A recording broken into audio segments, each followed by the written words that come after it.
तो 2024 लोकसभा चुनाव में सबसे ज्यादा सस्पेंस जिन दो सीटों को लेकर था वो अब सस्पेंस खत्म हो चुका है। राहुल गांधी अमेठी से नहीं बल्कि रायबरेली सीट से चुनाव लड़ने जा रहे हैं। वहीं अमेठी सीट से गांधी परिवार के करीबी केएल शर्मा को टिकट दिया गया है और आज प्रियंका गांधी ने कहा कि केएल शर्मा को हर गली, हर नुक्कड़, हर मोहल्ला पता है। आज नामांकन के आखिरी दिन राहुल गांधी ने परिवार के साथ रायबरेली पहुंचकर नामांकन अपना दाखिल किया। इस दौरान उनके साथ उनकी मां सोनिया गांधी, बहन प्रियंका गांधी, पार्टी अध्यक्ष मल्लिकार्जुन खड़गे, उनके प्रियंका गांधी के पति रॉबर्ट वाड्रा मौजूद रहे। वहीं राहुल गांधी ने नामांकन के बाद पूजा पाठ भी किया। तो ये तस्वीरें आप देखिए, राहुल गांधी पहुंचे हैं अपना नामांकन भरने के लिए और रायबरेली सीट जो कि गांधी फैमिली की पारिवारिक जिसे कहा जाए पारंपरिक सीट मानी जाती है। सोनिया गांधी वहां पर हमेशा चुनाव जीती हैं और 2019 में और 2014 में जिस समय मोदी लहर थी उस समय भी उत्तर प्रदेश से रायबरेली सीट सोनिया गांधी की हमेशा कांग्रेस ने जीती है। और अब रायबरेली के लोगों ने जो अपनी वफादारी कांग्रेस के प्रति दिखाई है उसी के चलते आज राहुल गांधी अब रायबरेली से चुनाव लड़ने जा रहे हैं, सोनिया गांधी की उसी सीट से जहां सोनिया गांधी हमेशा जीती हैं।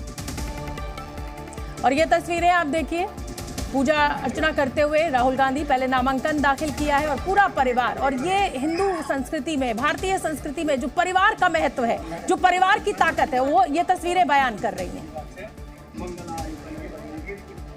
रायबरेली में राहुल गांधी का मुकाबला बीजेपी के दिनेश प्रताप सिंह से है। 2019 के चुनाव में दिनेश प्रताप सिंह को सोनिया गांधी ने करीब 1.5 लाख वोटों से हराया था। तो वहीं अब वो यूपी विधान परिषद के सदस्य हैं और योगी सरकार में मंत्री भी हैं। माना जा रहा है कि इस बार वो रायबरेली में राहुल गांधी को कड़ी टक्कर दे सकते हैं। तो एक तरफ राहुल गांधी, दूसरी तरफ दिनेश प्रताप सिंह को आप देख सकते हैं। दोनों ही उम्मीदवारों ने अपना अपना नामांकन दाखिल कर दिया है आज। और अब रायबरेली सीट जो है उस पर अभी तक ये था कि भाई कंफ्यूजन बना हुआ है, लेकिन आप देखिए दिनेश प्रताप सिंह एक तरफ से और दूसरी तरफ से राहुल गांधी ताल ठोक रहे हैं रायबरेली सीट से। अमेठी से भी उम्मीदवार की घोषणा कर दी गई है आज। ये तस्वीरें उस समय की जब बीजेपी के उम्मीदवार दिनेश प्रताप सिंह अपना नामांकन भरने के लिए कलेक्ट्रेट पहुंचे थे और दिनेश प्रताप सिंह को सोनिया गांधी ने 2019 में 1.5 लाख के करीब वोटों से हराया था, लेकिन इस बार ये टक्कर कड़ी बताई जा रही है। हालांकि रायबरेली का जो वोटर है उसने कभी भी कांग्रेस को निराश नहीं किया है इस सीट से।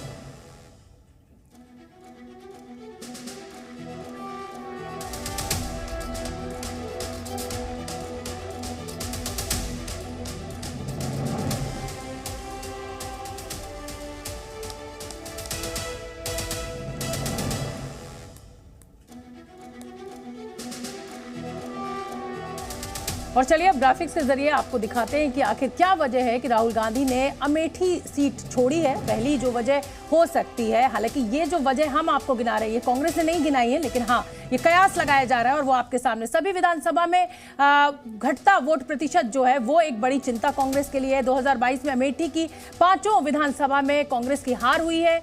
इस क्षेत्र में स्मृति ईरानी का लगातार दबदबा बढ़ रहा है। स्मृति ईरानी ने अपना घर भी अमेठी में बना लिया है।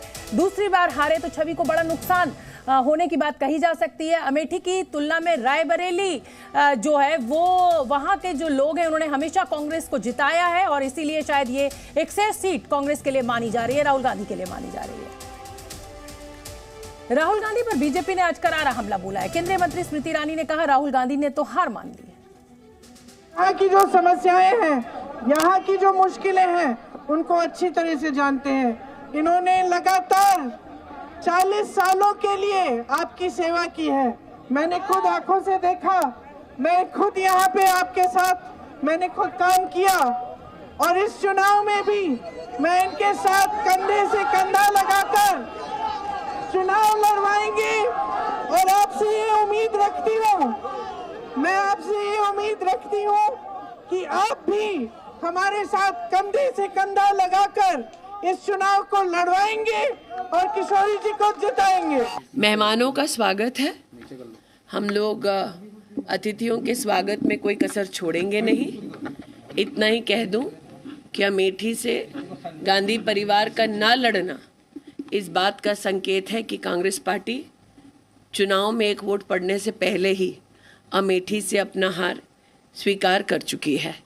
क्योंकि अगर उन्हें लगता कि यहाँ जीत की कोई भी गुंजाइश है तो वो यहाँ से लड़ते, अपने प्रॉक्सी को ना।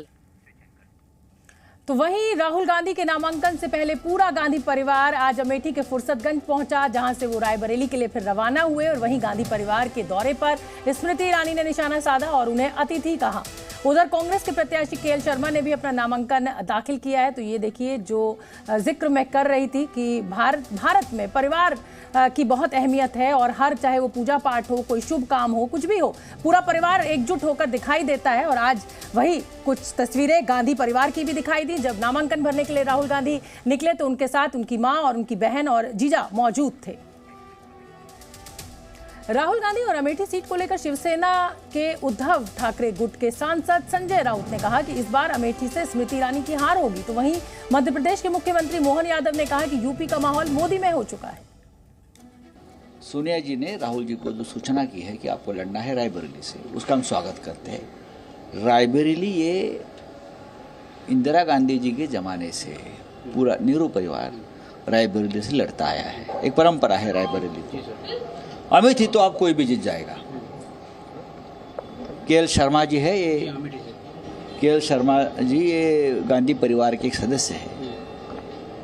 इस बार स्मृति ईरानी लोकसभा नहीं जा रही है, केएल शर्मा जाएंगे। यशस्वी प्रधानमंत्री नरेंद्र मोदी जी की तीसरी पारी को लेकर के जिस ढंग से वातावरण बना है, यही कारण है कि कांग्रेस पहले तो तय नहीं कर पा रही थी कि क्या करना चाहिए। पिछली बार अमेठी से हार करके राहुल गांधी केरल तक भागे थे, वायनाड से, वहाँ से हार की आशंका मान करके पहले अमेठी का मन बनाते रहे। लेकिन स्मृति जी ने जो 5 साल काम किया है, 5 विधानसभाओं में 4 में जमानतें जब तक रही पिछले चुनाव में, और जिस ढंग से मैं अभी वहाँ दौरा करके आया हूँ, नामांकन भरने में मैं स्वयं था, यूपी का माहौल मोदी में हो चुका और पुराना रिकॉर्ड भी हम तोड़ने जा रहे हैं। रायबरेली से बीजेपी प्रत्याशी दिनेश प्रताप सिंह ने सोनिया गांधी पर निशाना साधा है। दिनेश प्रताप का कहना है कि सोनिया गांधी ने रायबरेली को धोखा दिया है। उन्होंने कहा कि रायबरेली में 10 साल में ना तो प्रियंका गांधी आई और ना ही सोनिया गांधी। अगर सोनिया गांधी, प्रियंका गांधी, खड़गे जी को डर न होता कि रायबरेली अब की राहुल गांधी को हराएगी हर हालत में, यह भय उनको है, इसीलिए अपने सभी लोगों को लेकर के आई हैं। सोनिया गांधी जी मुझे बताएं, जब तक वो सांसद थी रायबरेली में, कांग्रेस का राष्ट्रीय अध्यक्ष जब वो नहीं थी तो कोई आया है? कभी आने नहीं दिया। पहली बार रायबरेली में कांग्रेस का कोई राष्ट्रीय अध्यक्ष आया है। ये महसूस होता है कि जो सबको कहता था कि डरो मत, वो कितना डरा हुआ है, इस बात का प्रतीक है कि खड़गे जी भी चले आ रहे हैं, सोनिया गांधी भी चली आ रही हैं, प्रियंका गांधी भी चली आ रही हैं।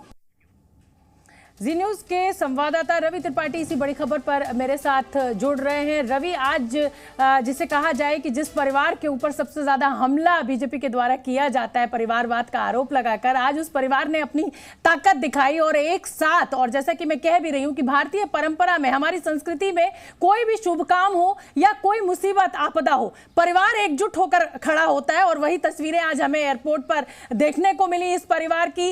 अब ये बताइए कि भाई रायबरेली की लड़ाई कितनी दिलचस्प हो गई है और क्या आपका आंकलन है?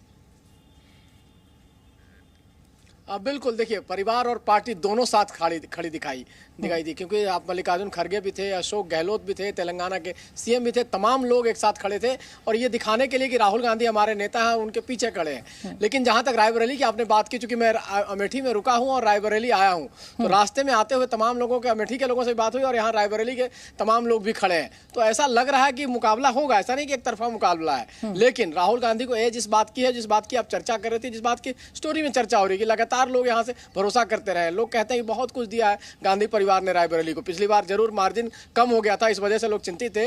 राहुल गांधी के आने से लगभग ऐसा लग रहा है कि ये सीट कांग्रेस के खाते में जरा बात करवा दीजिए, लोग आपके साथ मौजूद हैं जल्दी से हमारी। बिल्कुल बिल्कुल बिल्कुल बिल्कुल बिल्कुल बिल्कुल देखिए, आप यहीं के रहने वाले हैं। क्या रिश्ता है, इतना लंबा रिश्ता, 52 से लेकर अब तक रिश्ता है, क्या रिश्ते पर वोट देंगे कि काम पर वोट देंगे आप लोग? रिश्ता सेवा का है, परिवार का, और जिस तरह से गांधी नेहरू परिवार में रायबरेली के लोगों की सेवा की है, उससे उनका रायबरेली पर हक भी बनता है। और बात यह है कि आगे की जो लिगेसी है, जो परंपरा है, उसको बढ़ाने के लिए जो है वो राहुल गांधी जी हमारे बीच हैं। ज़्यादातर भाजपा के नेता कहते रहते हैं कि 14 के बाद जो है रायबरेली में विकास नहीं हुआ, ये सबको मालूम है कि 14 के बाद केंद्र में सरकार नहीं रही। आप तो दूसरे से आपसे बात करेंगे। कह रहे हैं दिनेश प्रताप सिंह कह रहे हैं कि धोखा दिया है सोनिया गांधी ने और प्रियंका गांधी ने, तो आए ही नहीं 10 साल में फिर आपके रायबरेली में। 2004 से 2024 तक हमारा एक सौभाग्य रहा कि सोनिया गांधी जी जैसा नेतृत्व हमको मिला। रवि मैं आपके पास आऊंगी। अरविंद केजरीवाल की याचिका पर सुप्रीम कोर्ट ने आज एक अहम टिप्पणी की है। आज की सुनवाई पूरी करते हुए अदालत ने कहा कि अगर सुनवाई के में और समय लगता है तो अदालत अंतरिम जमानत पर विचार कर सकती है और कोर्ट अंतरिम जमानत की दलीलें भी सुन सकती है। आज बड़ी खबर हमें सुप्रीम कोर्ट से जो मिल रही है। अरविंद केजरीवाल की अर्जी पर आज सुप्रीम कोर्ट ने बड़ी टिप्पणी की है। सुनवाई में अगर समय लगता है तो फिर बेल पर विचार किया जा सकता है, अंतरिम बेल पर दलीलें सुन सकते हैं। ये सुप्रीम कोर्ट ने, ये अरविंद केजरीवाल के लिए एक उम्मीद की किरण जरूर है ये स्टेटमेंट सुप्रीम कोर्ट का। लेकिन अब आगे रणनीति तय करनी है अरविंद केजरीवाल के वकीलों को और ईडी के वकीलों को कि किस तरीके से आगे बढ़ना है। अरविंद सिंह, जी न्यूज संवाददाता मेरे साथ लाइव फोन लाइन पर जुड़ रहे हैं इसी बड़ी खबर पर। अरविंद, जल्दी से मुझे बताइए आज कोर्ट में क्या हुआ और इसको क्या अरविंद केजरीवाल के लिए एक उम्मीद की किरण माना जाना चाहिए? बिल्कुल एक बड़ी उम्मीद की किरण नजर आती है कोर्ट की टिप्पणी से अरविंद केजरीवाल के लिए, क्योंकि अरविंद केजरीवाल की जो याचिका है सुप्रीम कोर्ट में, उसमें उन्होंने अपनी गिरफ्तारी को चुनौती दी है। जमानत की मांग उन्होंने सुप्रीम कोर्ट से नहीं की है, हालांकि अंतरिम राहत के तौर पर उन्होंने रिहाई की मांग जरूर की है। और सुनवाई के दौरान पहले कोर्ट ने पूछा भी था कि आपने जमानत के लिए निचली अदालत का रुख क्यों नहीं किया, तो केजरीवाल के पक्ष के जो वकील थे उनका ये कहना था कि अगर गिरफ्तारी ही अवैध हो जाती है तो फिर सारी राहत का रास्ता उनके लिए खुलता है। लेकिन आज जब सुनवाई पूरी होने वाली थी तो कोर्ट ने ये कहा कि अगर इस केस की सुनवाई में वक्त लग रहा है, जैसा कि नजर भी आ रहा है, तो ऐसे में हम अंतरिम जमानत की मांग पर विचार कर सकते हैं। अंतरिम जमानत की अर्जी अभी पेंडिंग नहीं है, लेकिन कोर्ट ने यह कहा कि मंगलवार को जब दोनों पक्ष आए तो इस तैयारी के साथ आए कि अगर अंतरिम जमानत पर हम विचार करते हैं तो उनके पास पूरी तैयारी हो। और कोर्ट ने यह भी कहा कि दूसरा पक्ष यानी ईडी इस बात को लेकर के भी तैयारी करके आए कि अगर अंतरिम जमानत दी जाती है तो कौन कौन सी वो शर्तें होनी चाहिए जो कि अंतरिम जमानत के दौरान अरविंद केजरीवाल पर थोपी जाए। और कोर्ट ने कहा कि वो अगर अंतरिम जमानत पर विचार कर रहा है तो सिर्फ इस वजह से कि चुनाव नजदीक है, तो चुनाव के मद्देनजर हम अंतरिम जमानत पर विचार कर रहे हैं। हालांकि ईडी की तरफ से जो एएसजी थे उन्होंने इसका विरोध किया। उन्होंने कहा कि आप संजय सिंह के बयान को देखिए और अभी जो कोर्ट टिप्पणी कर रहा है इसे गलत संदर्भ में पेश किया जाएगा। तो कोर्ट ने कहा कि हम कोई भी राय नहीं व्यक्त कर रहे, हम अंतरिम जमानत दे ही देंगे, हम ऐसा नहीं कह रहे हैं। आप बस मंगलवार को आइए, लेकिन इस तैयारी के साथ आइए कि अगर अंतरिम जमानत पर हम सुन रहे तो आपके पास तैयारी, और आप इसको ऐसा ना ले कि हमें इस बात के लिए बताया नहीं गया था। तो अपने आप में एक बड़ी राहत का सबब बन सकती है, क्योंकि अगर कोर्ट सीधे अंतरिम जमानत पर विचार करता है तो फिर चुनाव प्रचार के लिए क्या अरविंद केजरीवाल बाहर आएंगे, उनके लिए एक उम्मीद का सबब तो बनती है कोर्ट की टिप्पणी।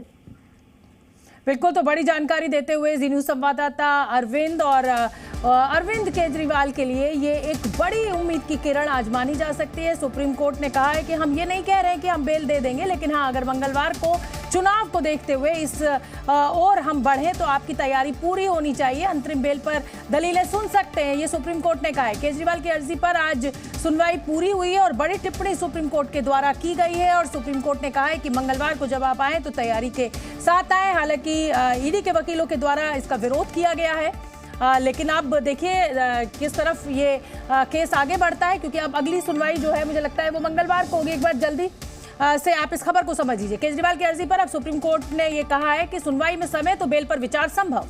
कैसरगंज से जुड़ी हुई ये खबर, उत्तर प्रदेश की बहुचर्चित लोकसभा सीट कैसरगंज से करण भूषण सिंह ने आज अपना नामांकन दाखिल कर दिया है। उन्होंने समर्थकों के साथ कलेक्ट्रेट पहुंचकर नामांकन दाखिल किया। सबसे खास बात ये रही कि करण के पिता और कैसरगंज से मौजूदा सांसद बृजभूषण शरण सिंह ने बेटे के नामांकन से दूरी बनाकर रखी। नामांकन के बाद करण विशाल जनसभा में भी पहुंचे और इस जनसभा को उप मुख्यमंत्री केशव प्रसाद मौर्य ने भी संबोधित किया और कैसरगंज की जनता से करण भूषण को जिताने की अपील की। करण भूषण सिंह के सामने पिता बृजभूषण शरण सिंह के गढ़ को बचाने की चुनौती होगी। ये 3 तस्वीरें आपके सामने।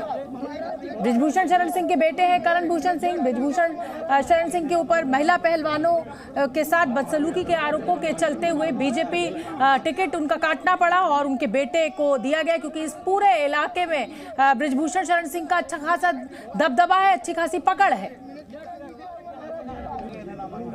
मैं कैसरगंज को, सारी जनता को, सबको धन्यवाद करता हूँ और निवेदन करता हूँ कि जब मैं बीच में आऊंगा तो मुझे उतना अपने पिताजी जैसा प्यार और आशीर्वाद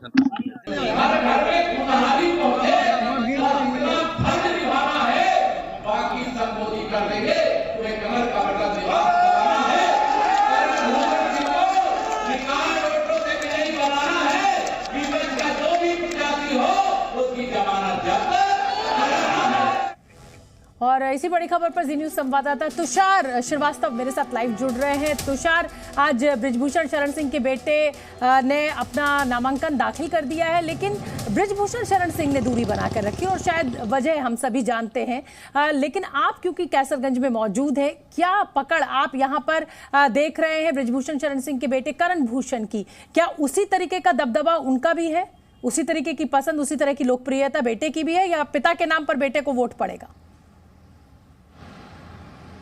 बिल्कुल, देखिए शोभना, भले ही करण भूषण सिंह लोकसभा प्रत्याशी हैं, फेस हुए हैं, लेकिन चुनाव बृजभूषण शरण सिंह ही लड़ रहे हैं। ये पहली बार नहीं है, इससे पहले भी देखिए तो बृजभूषण शरण सिंह कैसरगंज से लोकसभा के सांसद रह चुके हैं। आपको बताऊं तो इससे पहले वो समाजवादी पार्टी से चुनाव लड़ते थे। जब वो समाजवादी पार्टी में थे तब भी वो यहाँ से सांसद थे, और जब उसके बाद वो 2014 में भाजपा में शामिल हुए तब भी सांसद हुए। उसके बाद आज तक वो सांसद रहे। अब अगर बात करें दूरी बनाने की, तो रघुकुल कॉलेज में जनसभा को संबोधित किया जा रहा था, जहां पे खुद Keshav Prasad Maurya deputy CM UP वो मौजूद थे। इसके अलावा बृजभूषण शरण सिंह मौजूद थे, साथ ही अयोध्या के और गोंडा के तमाम विधायक मौजूद थे। हाँ, ये जरूर कह सकते हैं कि नामांकन के समय बृजभूषण शरण सिंह कलेक्ट्रेट नहीं पहुंचे, वहां पर वो नहीं गए। लेकिन उसका दूसरा पहलू भी ये है कि जहां पर जनसभा हो रही थी वहां पे काफ़ी भीड़ थी, और उसके मैनेजमेंट में खुद जुटे हुए थे बृजभूषण शरण सिंह। काफ़ी भीड़ थी, लोगों को समझा रहे थे, क्योंकि किसी तरह का कोई रोड शो नहीं किया गया। सीधे जो करण भूषण है वो अपने बड़े भाई प्रतीक भूषण के साथ गए और वहाँ पे नामांकन किया, और उसके बाद वापस जनसभा में करण भूषण पहुँचे। तो एक बात तो साफ है कि नामांकन में नहीं पहुँचे, लेकिन दूरी बनाना कहना ये उचित नहीं हुआ, क्योंकि फेस तो करण भूषण है, लेकिन चुनाव जो है वो बृजभूषण शरण सिंह ही लड़ रहे हैं। वहाँ पे वहाँ की जो जनता है वो बृजभूषण शरण सिंह को ही अपना प्रत्याशी मानकर बहुत अच्छी तरह आपने अपनी बात समझाई है तुषार, और बिल्कुल आप ठीक कह रहे हैं कि पिता कभी भी पुत्र के किसी भी अच्छे काम में दूरी बना ही नहीं सकता, और क्योंकि बृजभूषण शरण सिंह का अच्छा खासा दबदबा है, पकड़ है उस इलाके पे, तो जाहिर सी बात है कि पिता के इस लोकप्रियता का फायदा पुत्र को जरूर होता है। बहुत बहुत धन्यवाद आपका। आतंकवादियों को घर में घुसकर मारने वाले बयान से पाकिस्तान का खौफ खत्म होने का नाम नहीं ले रहा। अब पाकिस्तान ने संयुक्त राष्ट्र के मंच पर इसका जिक्र करते हुए भारत के खिलाफ जहर उगला है। संयुक्त राष्ट्र में पाकिस्तान के स्थायी प्रतिनिधि मुनीर अकरम ने आरोप लगाया कि भारत पाकिस्तान के अंदर घुसकर लोगों को मार रहा है। अकरम ने संयुक्त राष्ट्र में भारत के पीएम के उस बयान का जिक्र किया जिसमें उन्होंने कहा था कि नया भारत आतंकियों को उनके घर में घुसकर मारता है। अकरम ने संयुक्त राष्ट्र के मंच का इस्तेमाल भारत के खिलाफ दुष्प्रचार करने में किया। मुनीर अहमद ने यहीं अपने बयान को खत्म नहीं किया, बल्कि उन्होंने भारत पर आरोप लगाते हुए कहा कि अपने संबोधन के दौरान कश्मीर, अयोध्या में राम मंदिर जैसे मामलों का भी जिक्र किया। That Prime Minister Modi last week told his cheering supporters, and I quote, "Today, even India's enemies know this is Modi. This is the new India. This new India comes into your home and kills you." Unquote. Madam President, I submit, this new India is a dangerous entity. It is a net provider of insecurity, not security. और पाकिस्तान के आरोपों पर भारत ने UN में मुंह तोड़ जवाब दिया है। यूएन में भारत के प्रतिनिधि रुचिरा कंबोज ने क्या कुछ कहा वो भी आपको सुनना चाहिए।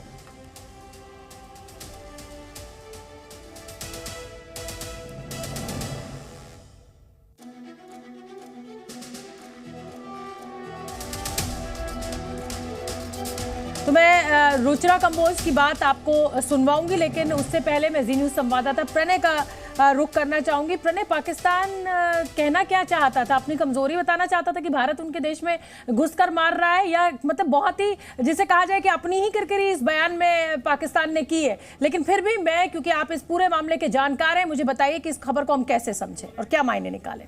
देखिए शोभना, पाकिस्तान उसी यूएन के मंच से अपना कहीं ना कहीं दामन धोने की कोशिश करता हुआ भी नजर आ रहा है, क्योंकि जिस यूएन के मंच से मुनीर अकरम बोल रहे थे, उसी यूएन ने पिछले साल जब अब्दुल रहमान मक्की को, जो कि 26/11 के आतंकी हमले का एक को कंस्पिरेटर है, उसे जब लिस्ट किया था, तो ये संख्या जो पाकिस्तान में रहने वाले या पाकिस्तान से जुड़े हुए आतंकियों की जिन्हें यूएन ने ब्लैकलिस्ट किया है, वो बढ़कर 158 हो चुकी है अब तक। पाकिस्तान को यह भी जवाब देना होता है कई बार कि आखिर क्यों उसके यहाँ ही, चाहे हाफिज सईद हो, चाहे मसूद अजहर हो, अब्दुल रहमान मक्की हो, या दाइश से जुड़े हुए, ISIS से जुड़े हुए या तमाम जो आतंकी संगठन है उनसे जुड़े हुए लोग उसके यहाँ पे रहते हैं। लेकिन ये जो बहस थी शोभना, ये बहुत महत्वपूर्ण रोचक इसलिए थी क्योंकि ये जो बहस थी ये कल्चर ऑफ पीस को लेकर थी। लेकिन इस कल्चर ऑफ पीस की बहस को लेकर कहीं भारत के विरोध के नाम पे या कहा जाए कि अपना दामन धोने के नाम पे पाकिस्तान ने इस पूरी बहस को एक मजहबी रंग देने की भी कोशिश की, चाहे भारत में अयोध्या में बने राम मंदिर का जिक्र हो या भारत को के लिए जो है तमाम दुष्प्रचार की कोशिश को कहा जाए। लेकिन भारत की तरफ से जवाब दिया गया इस चीज का कि पाकिस्तान ने अपने वजूद में आने के बाद से लगातार केवल शांति के कल्चर के खिलाफ काम किया है, चाहे भारत पर युद्ध थोपने का मामला हो, वो फेरिस आप भी अच्छी तरीके से जानती हैं, या भारत में आतंक के एक्सपोर्ट का मामला हो। और वैसे भी शोभना आप अच्छी तरीके से जानती हैं, मजहब नहीं सिखाता है आतंक का निर्यात करना। बिल्कुल प्रणय, आप बने रहिए और अपने दर्शकों को सुनवाना जरूरी है। पाकिस्तान के आरोपों पर भारत ने यूएन में आज जो मुंह तोड़ जवाब दिया है, वो क्या कुछ कहा भारत की प्रतिनिधि रुचिरा कंबोज ने, वो सुनिए आप। One final point, Mr. President. In this assembly, as we endeavor to cultivate a culture of peace amid these challenging times, our focus remains steadfast on constructive dialogue. We thus choose to set aside the remarks from a certain delegation which not only lack decorum, but also detract from our collective efforts due to their destructive and pernicious nature. We would strongly encourage that delegation to align with the essential principles of respect and diplomacy that must always guide our discussions. Or is that too much to ask of a country that harbors a most dubious track record on all aspects in itself? आपका पसंदीदा segment जो है उसका वक्त हो गया है, share बाजार का। हफ्ते के आखिरी दिन आज घरेलू बाजार में दमदार शुरुआत तो हुई, लेकिन इसके बाद बाजार में ऊपरी स्तर में भारी गिरावट देखने को मिली। लाइफ हाई बनाने के बाद बाजार में मुनाफा वसूली हावी हो गई और कारोबार बंद होने तक निफ्टी 172 अंक गिरकर 22,475 पर बंद हुआ।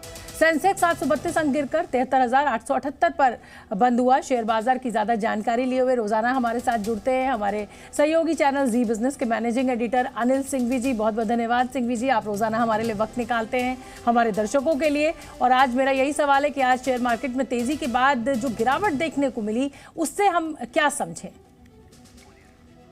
भारतीय बाजारों में आज दिखा जबरदस्त एक्शन। दुनिया भर के बाजारों से बेहद मजबूती के संकेत। अमेरिका में रही शानदार तेजी और डाउ फ्यूचर्स भी थे दमदार, क्योंकि अमेरिका में अब तक के सबसे बड़े बायबैक का ऐलान किया दुनिया की दिग्गज कंपनी एप्पल ने। जी हां, 9 लाख करोड़ रुपए का बायबैक। इसके दम पर अमेरिका के बाजार और अमेरिका के फ्यूचर्स काफ़ी मजबूत थे और उसका फ़ायदा भारतीय बाजारों को मिलना तय था। और हमारे यहाँ कल के सेशन में भी एफआईएस की तरफ से कैश मार्केट में ना सही वायदा कारोबार में दमदार खरीदारी के आंकड़े आए, यानी कि भारतीय बाजारों में फ्लोज मजबूत हैं, ग्लोबल मार्केट्स का सपोर्ट भी। खुलते ही लाइफ हाई बनाने की तैयारी थी, खुले बिल्कुल पुराने लाइफ हाई के आसपास और बढ़ते बढ़ते एक बार के लिए हमने नया लाइफ हाई भी बनाया 22,794 22794। ये है वो लेवल जो इतिहास में दर्ज हो चुका है नए लाइफ हाई के तौर पर निफ्टी में। जी हाँ, आज रिकॉर्ड बना है निफ्टी में। बैंक निफ्टी भी मजबूत था, 49,600 के आसपास पहुंचा भी। Mid cap small cap share भी सुबह अच्छे खासे एक्शन में दिखते रहे। सब कुछ ठीक चल रहा था, लेकिन अचानक से उसके बाद शुरू हुआ बिकवाली का दौर और किसी को समझ में नहीं आया कि यह हुआ क्यों। लाइफ हाई बनाने के बाद तुरंत तेज और तगड़ी मुनाफा वसूली हावी होते दिखिए। निफ्टी ऊपरी स्तरों से 450 पॉइंट फिसलकर 22,350 तक आ गया। वो तो बंद होते होते हल्की फुल्की रिकवरी हुई और 22,500 के अहम लेवल के नीचे निफ्टी बंद हुआ। बहुत बहुत धन्यवाद अनिल सिंघवी जी इस पूरी जानकारी के लिए, इस पूरे अपडेट के लिए। जी न्यूज़।